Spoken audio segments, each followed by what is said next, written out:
All right, so sitting here at the venue, we've just had the weigh-in. I'm with Colonel Bob Sheridan, who's all the way from the States. Mate, can I just ask a little bit about you, your career in boxing, how it all started?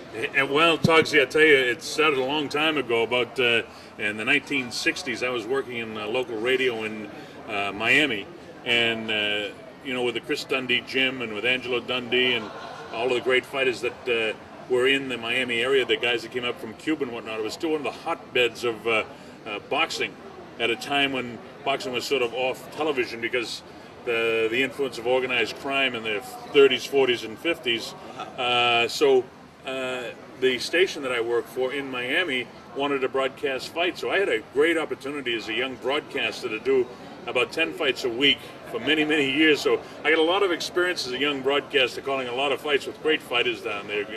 A lot of fellows like Luis Manuel Rodriguez, Carlos Ortiz, Yama Bahama, names that the young people wouldn't know today, but they were great fighters of the time, and it was a great opportunity to call fights. And then, of course, there was a young guy by the name of Cassius Clay coming into the gym at that time, too. Wow.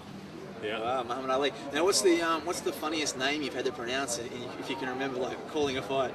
I tell you, there's probably the toughest names that I had to pronounce would be the names of some of the footballers that play for New Zealand and Australia, like Tui Gamala and names of that sort, because I was over here a couple of years ago up in Brisbane in the Gold Coast doing a charity between the, I think it was the rugby league players and the AFL players. It was a charity yellow ribbon thing for suicide prevention.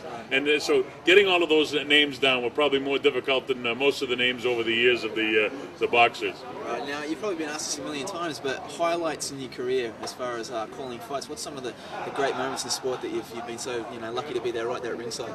Yeah, and I'll tell you one thing, when you say lucky, you're really right too, Tugsy, because I have been lucky, and to this day, after doing 740 world title fights and probably broadcasting between radio and television over a 5-decade career, at least spanning 5 decades, probably 10,000 fights. It's been really exciting, and there's been a lot of highlights. I mean, certainly the first championship fight I ever did back in '68, I'll never forget that, when Jimmy Ellis won the WBA heavyweight championship during the Ali time off over Jerry Quarry. That stands out in my mind personally. Of course, the great fights between Muhammad Ali and Joe Frazier, the fight in Manila, the fight in Zaire, the Rumble in the Jungle was at the time was probably the biggest fight that I had done for Venue. The other highlights of the career would include such notable things in terms of broadcasting in boxing as, for instance, that fight in Zaire was the largest television audience in the history of the medium at that time. It went to 1 billion people live, which is pretty exciting to think that, geez, I'm right in the middle of all of this. And then there's been other things like broadcasting at a live venue in Azteca Stadium in Mexico City. Greg Haugen and Julio Cesar Chavez, who were 130,000 people there. I did the first live telecast out of Africa. I did the first live telecast out of China. I did the first heavyweight championship fight in the Philippines. So things like that would stand out to me. That wouldn't mean much to your viewers here, but they're exciting things in my career anyway. Say that you're living your dream? Oh yeah, for sure. I mean, there are guys that pay for the big fights in Las Vegas, pay upwards of $10,000 to sit 15 rows behind me. Right. So yeah, and when you consider the magnitude of the fights I've done, the venues I've been in, the guys I've met, it really is enjoyable. And I had an enjoyable career in professional football and baseball and ice hockey and whatnot. Had the thrill of calling a lot of big events and other sports beside boxing. But in the past 25 years, it's almost been just solid boxing. So it's been an awful lot of fun. And yeah, it's living your dream. All right, Tugs. That's awesome. Is there any sport that you'd actually like to call that you ever see that you think's interesting enough that you'd like to lend your vocal talents to? Well, I've done just about everything that I've been interested in. But boxing, because every major fight for boxing is a specific, unique event. You never know what's going to happen because the psychological factor of boxing is you don't know what's going through a guy's mind. And the Roy Jones Jr. fight, for instance, nobody really knew that 2 days before that Johnny Ruiz's wife walked out on him. And that he was at the most emotional low point of his career.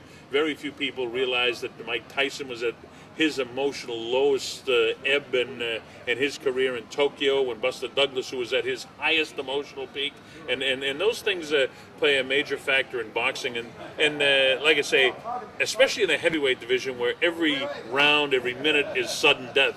It's always exciting, and that's why I chose boxing. Plus, boxing is a hustle. I mean, here's a sport that came out of the ashes of organized crime in the United States in the 20s, 30s, 40s, and unfortunately today, because there's no public relations for boxing, there's public relations for fights and there's public relations for fighters, but there's no public relations, so to speak, for boxing. And so boxing gets a bad rap, and boxing is no more or less evil or bad or whatever term you want to use than any other sport. I mean, you know, we've got all kinds of problems in the United States with baseball players and football players, professional basketball players involved with drugs. We have the recent things that happened in Australia with charges of athletes and problems with women. That's not unique in sports, but it's come to the foreground. And you know, so there are problems in all the sports, but the other sports have. You know, have a cleanup around it, and they have public relations around it. The Olympics, I mean, look at the corruption in the recent Olympics and the French judges and the skating. They ruined this skating. In boxing, I did 4 Olympiads in boxing, and I just get so disgusted with the terrible judging and the way the Olympics are handled. And I mean, right from the awarding of the city, there's corruption. And so they want to talk about my sport as being corrupt. Hey, we're not saints, but we're not the worst sinners either. Do you think on a like whole total scale that there's that in everything, isn't it, in society? Like we can't believe the truth anymore. Well, the problem, I mean, you see it in the big corporations that have come down, that there's corruption there. You know, they say when a person has power, that corruption follows shortly behind. There's an old saying that absolute power is absolute corruption, or something of that nature. So, you know, it's kind of the history of a lot of things. If people take advantage, it all comes down to greed, and it happens. But it's not unique in boxing. The only thing with boxing is that in the historical factual history of the situation, boxing was one of the rackets in the 20s, 30s, and 40s, and into the 50s in the United States. So, with that said, and it's an easy thing for the writers or other broadcasters to take a pot shot at, because you know it's very easy to beat up on a little guy, and boxing is kind of a little guy because nobody defends it. You know, the big promoters, the Don Kings, the Bob Barams, the Duvas, and the new young breed that's coming along of great promoters, they don't seem to care about the sport itself. They claim they do, but they want to make the money.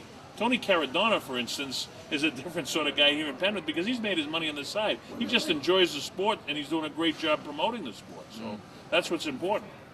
What's your favourite thing about Australia that you've come out here a couple of times? Well, Australia is one of the countries in the world, and I have had the fortune through boxing to travel all over the world, but Australia is very much like the United States. The guys are guys, they're men's men, they like a few pints, they have a good time. The girls treat you pretty good here, and so plus the weather's beautiful. I mean, Australia is very much like the United States in a lot of ways, so it's an easy country to come to. And even though we both speak the same language, mainly English, I have to pick up all the expressions too. There's a little bit different in Australia, but it's really enjoyable. And I know you guys would like to hear this here on the Australian side, but it's also fun for us to go to New Zealand, and I know you don't care about that at all. I don't mind New Zealand, not bad. All right, well, thank you so much for your time. Hey, great to be with you, Tugsy. It's a great pleasure, and good luck to you in your career. Thank you.